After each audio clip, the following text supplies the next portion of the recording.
वहाँ उनका मुलाकात हुआ किससे? तो सनत कुमारों से। यह ब्रह्मा जी के मानस पुत्र हैं चार, सनत, सनंदन, सनातन, सनत कुमार। यह चार ब्रह्मा जी के मानस पुत्र हैं। और इन लोगों से मुलाकात हुई तो नारद जी बड़े परेशान थे।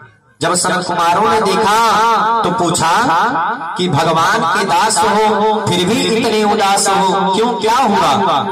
नारद जी ने कहा, महाराज मैंने अपने पिताजी से धरती की बहुत महिमा सुनी थी। एक बार में मेरे विचार आया कि क्यों ना चलकर हम देखें कि कितनी बड़ी महिमा है धरती पर। और यह विचार करके नारद जी धरती पे आए और विचरण करने लगे। कहा कि हम हर जगह गए महाराज, पूरे देश में हमने घूमा कि हमको पृथ्वी सर्वोत्तम पुष्करम च प्रयागम च काशी गोदावरी तथा हरिक्षेत्रम कुरुक्षेत्रम श्रीरंगम सेतुबंधना एवमादेषु तीर्थेषु भ्रमराक्षस्तथा। नारद जी ने कहा, महाराज मैंने पूरे क्षेत्र का भ्रमण किया, पूरे देश का भ्रमण किया। पुष्कर गए, गया गए, प्रयागराज गए, काशी में गए, गोदावरी में गए, रामेश्वर में गए महाराज, लेकिन कहीं मेरे मन को संतोष नहीं मिला। जितना हमने अपने पिता के मुख से इस पृथ्वी का गुणगान सुना था उतना हमें कहीं देखने को नहीं मिला। कहीं हमारे मन को संतुष्टि प्रदान नहीं हुआ, क्योंकि हर जगह सत्यम नास्ति तपः शौचम दया दानम न विद्यते।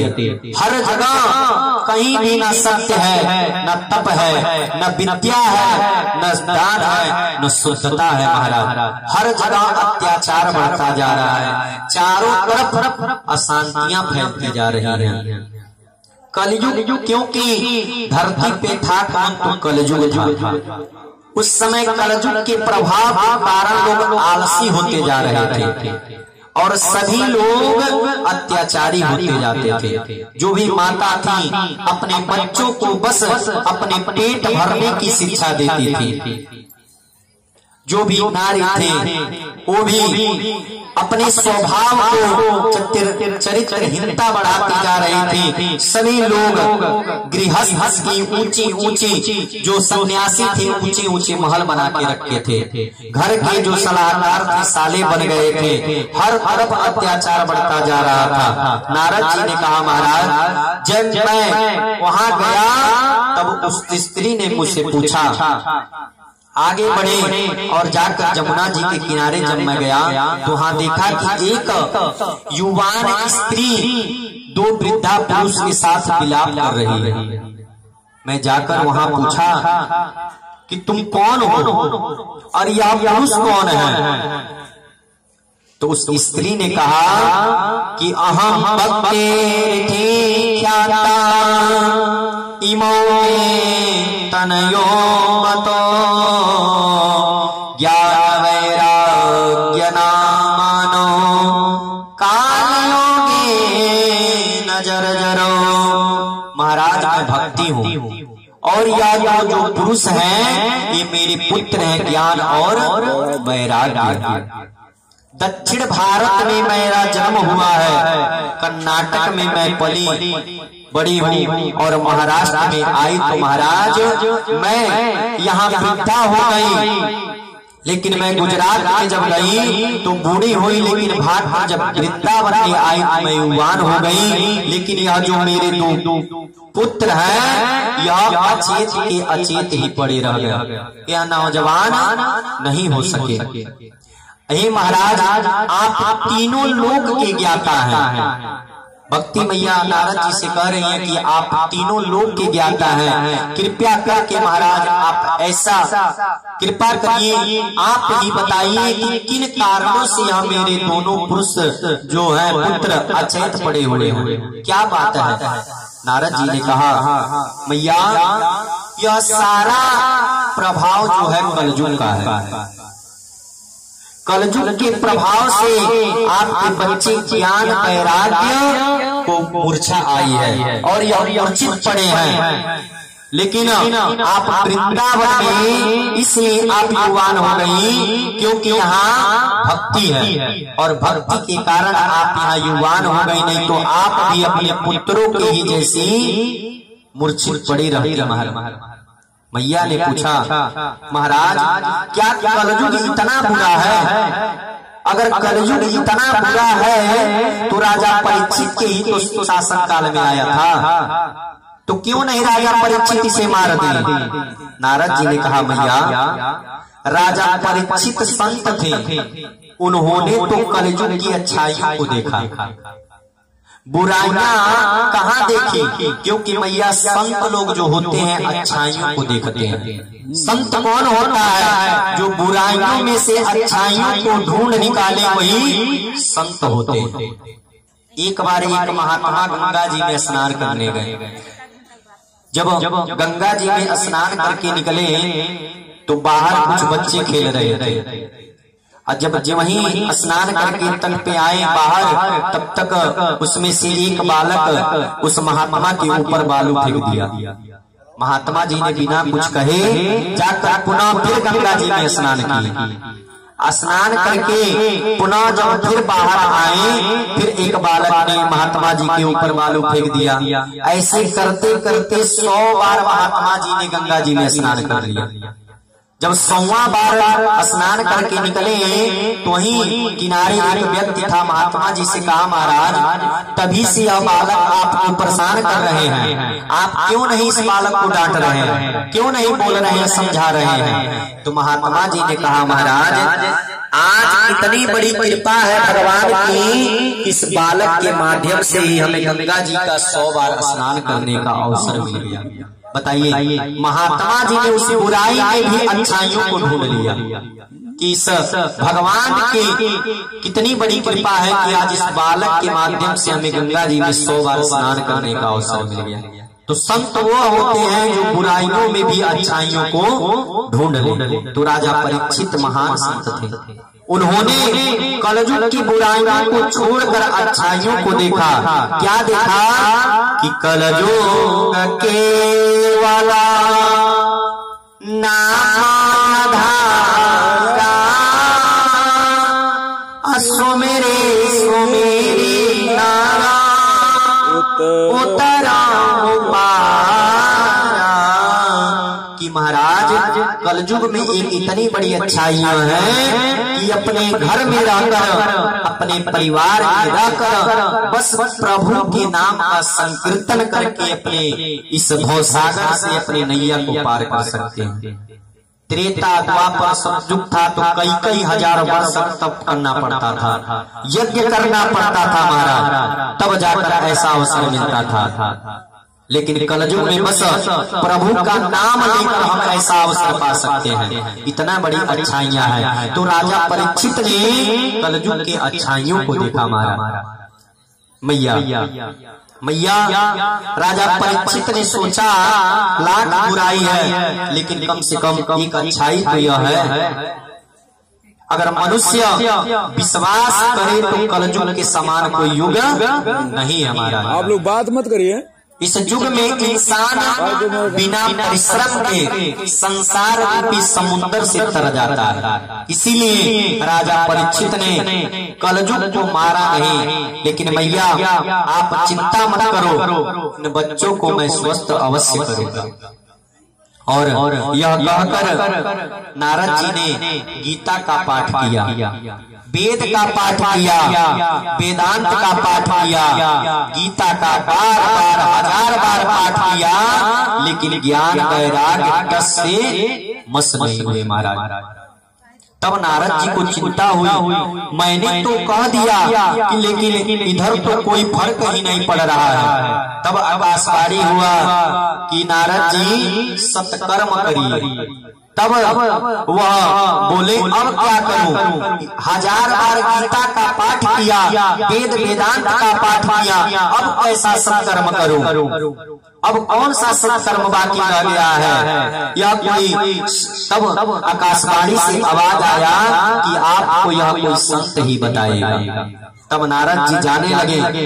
जब नारद जी जाने लगे तो मैया ने नारद जी का हाथ पकड़ लिया। भक्ति मैया नारद जी की हाथ पकड़ ली। महाराज आप मत जाइए, अभी आपके आने से मेरे अंदर एक इच्छा जागृत हुआ कि कहीं न कहीं आपकी कृपा से हमारे ज्ञान वैराग्य की मूर्छा छूट सकती है और आप जा रहे हैं, कुछ देर और ठहरिए। महाराज मैया कहने लगे कि तुम तसल्ली न दो, सिर्फ बैठे रहो, रंग महफिल का सारा बदल जाएगा। तुम तसल्ली न दो, सिर्फ बैठे रहो, रंग महफिल का सारा बदल जाएगा। दुख से तपता हुआ और सताया हुआ मेरा गिरता हुआ दिल संभल जाएगा। तुम तसल्ली न दो, सिर्फ बैठे रहो। मैया ने कहा कुछ देर और नारद जी बैठिए, जिससे हमारा यह जो दुख है कम हो सके। तब नारद जी वहां से कहे मैया मैं आपकी ज्ञान वैराग्य के मूर्छा छूटने का कोई उपाय लेकर अवश्य आऊंगा। और नारद जी जाने लगे। नारद जी घूमते घूमते दुनिया के सभी संतों से पूछते पूछते बद्रिका आश्रम पहुंचे। वहां उनका मुलाकात सनत कुमारी से हुआ, जो मानस ब्रह्मा जी के मानस 4 पुत्र थे, उनसे नारद जी का मुलाकात हुआ। नारद जी बहुत परेशान थे। सनत कुमारों ने देखा, बताया कि अब हम बताते हैं सत्कर्म क्या है। हे नारद तुम श्रीमद् भागवत ज्ञान यज्ञ करो, यह सत्कर्म है। इसके करने से जो पाप है उसकी मुक्ति होती है। नारद जी को विश्वास नहीं हुआ। कहा महाराज कैसी बात करते हैं? हमने 1000 बार गीता का पाठ किया, वेद वेदांत का पाठ किया, तब भी कोई फर्क नहीं पड़ा। यह जो भागवत है इन्हीं वेदों से तो निकला हुआ है, मुझे विश्वास नहीं है। तब सनत कुमारों ने कहा यह कैसे सोच लिया? यह कैसे तुम सोच लिए कि वेद से निकला है तो इसका महत्व कुछ नहीं है। दूध से ही दही बनता है और दही से ही घी निकलता है, लेकिन जो भाव दूध का होता है उससे दूना दही का होता है और उससे 4 गुना घी का होता है। तो कैसे तुमने सोच लिया कि अब वेदों से ही निकला है तो इसका कोई महत्व नहीं होगा, इसका कोई प्रभाव नहीं होगा।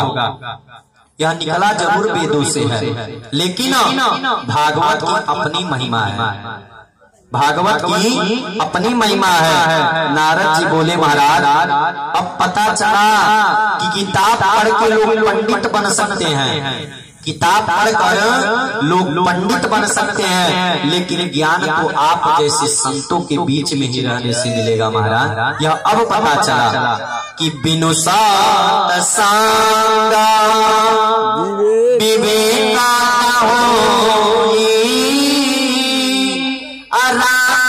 कृपा बिनु सुरलभ न सोई। कि बिना सत्संग के कृपा से यह सत्संग के संतों के बीच में सत्संग करने से ही यह गुण मिल सकता है। महाराज अब पता चला। नारद जी ने कहा महाराज एक कृपा और कर दीजिए, भागवत की अगर आप लोगों ने इतना बता दिया तो एक कृपा महाराज और कर दीजिए कि आप ही लोग भागवत सुना दीजिए। मैं अब कहाँ जाऊं? आप लोग अगर मिले हैं तो आप लोग ये भी कृपा कर दीजिए, आप ही लोग अपने मुखाबृंद से कथा का रसास्वादन करा दीजिए। महाराज सनत कुमारों ने कहा नारद जी आपने हमारे दिल की बात कह दी, आप जैसा श्रोता मिले नारद जी तो वक्ता सौभाग्य से मिलते हैं, लेकिन आप जैसा अगर श्रोता मिले तो कौन नहीं चाहेगा कथा कहना। क्योंकि अगर अच्छा श्रोता मिले तो वक्ता बहुत खुश होते हैं, क्योंकि वक्ता का मन लगता है। जितना देर मन लगेगा मन से कथा सुनना चाहिए, यही कथा का नियम है। एक मिनट कहते हैं ना कि एक घड़ी पुनियाद घड़ी आधों में पुनियाद, तुलसी संगत साथ के कटही न कोट अपराध। एक ही मिनट सुनिए महाराज, 2 ही मिनट सुनिए, लेकिन मन से सुनिए, यही कथा का नियम है। कहा कि यह कथा का इतना बड़ा महिमा है कि अगर एक कौवा भी इस कथा का पान कर ले महाराज तो मीठा बोलने लगेगा। इतनी बड़ी महिमा है श्रीमद् भागवत महापुराण की। कहा कैसे? तो कहा गोस्वामी तुलसीदास ने भी रामचरितमानस में दर्शाए हैं कि करी पूजा समेतया रागा मधुरा पचाना तबा बोले उकारा। कितनी बड़ी महिमा है महाराज कि अगर भागवत का पान करने से कौवा मीठा बोलने लगेगा। नारद जी बोले महाराज आप वह स्थान बताइए जहाँ यह प्रारंभ किया जाए। सनत कुमार बोले कि हरिद्वार के समीप गंगा जी के तट पर आनंद नामक एकांत वृक्ष एवं लताओं से संपन्न मनमोहन स्थान है महाराज, वहीं इस कथा का आयोजन किया जाए। अब इधर नारद जी सनत कुमारों के साथ वहां पहुंचे, इसे सुनने बैठे। नारद जी वहां अकेले थे, लेकिन कथा अभी आरंभ नहीं हुआ था। तब तक वहां भृगु आदि वशिष्ठ, वेद वेदांत आदि शास्त्र, गंगा आदि नदियां सभी उपस्थित हो गई। सभी लोग उपस्थित होकर सभी लोगों ने प्रणाम किया और सब लोग वहां दिव्य रूप धारण करके कथा सुनने के लिए बैठे। और जैसे ही इस कथा की शंख ध्वनि हुई वैसे ही भक्ति वहां प्रकट हुई और भक्ति अपने दोनों पुत्रों के साथ प्रकट होकर वहां आई और आकर पूछा कि महाराज मैं कहाँ पे विराजमान हूँ। तब सनत कुमारों ने बताया कि आप वैष्णव के हृदय में वास करिए। तब भक्ति मैया ने वैष्णवों के हृदय में वास की। अब वास की तो विष्णु भी चित्त में प्रवेश हो गए विष्णु के, और वहाँ कथा का आयोजन हुआ। सनकादिक ऋषियों ने कहने लगे कि हे प्रभु, श्रीमद् भागवत में प्राणियों का कल्याण करने की इतनी क्षमता कैसे हुई? इतनी महिमा इसमें आई तो आई कहाँ से? तो सूत जी कहते हैं कि महाराज 10 स्कंद में जब कृष्ण अपने गोलोक धाम जाने को लगे तब उद्धव जी प्रश्न किए कि प्रभु कली का आगमन हो गया महाराज, अब कलयुग में प्राणी किस प्रकार अपने मन को शांति रखेंगे, कैसे अपने मन में भक्ति ले आएंगे, तब कैसे वह शांति प्रदान करेंगे, उनका उद्धार कैसे होगा? तो कृष्ण भगवान बोले कि मेरा पास श्रीमद् भागवत महापुराण में होगा। यह उद्धव जी से कृष्ण भगवान बता कर गए हैं। वही बात सनत कुमार सूत जी सौनकादिक ऋषियों से बता रहे हैं। इसीलिए इतना महिमा आया है तो भगवान की महिमा से आया है। यह भागवत महापुराण कोई ऐसा वैसा पुराण नहीं है, साक्षात गोविंद का यह स्वरूप श्रीमद् भागवत महापुराण। सनत कुमारों ने कहा इस कथा के सुनने से दुराचारी से दुराचारी मनुष्य की भी उद्धार हो जाती है। और तो और महाराज अगर मनुष्य प्रेत योनि में भी गया है तो इस कथा की इतनी बड़ी महिमा है कि प्रेत योनि से भी उसका उद्धार हो जाता है। अब तो इसे सुनकर नारद जी भी आश्चर्यचकित हो गए। महाराज मनुष्य तक तो समझ में आ रहा है कि मनुष्य अगर इसका रसास्वादन कर रहे हैं तो उद्धार हो जाएगा, लेकिन यह प्रेत का कैसे उद्धार कर देगा? तब सनत कुमारों ने कहा इस संबंध में मैं आपको एक कथा सुनाता हूँ, सुनिए। कहा महाराज तुंगभद्रा नदी के किनारे एक नगर था।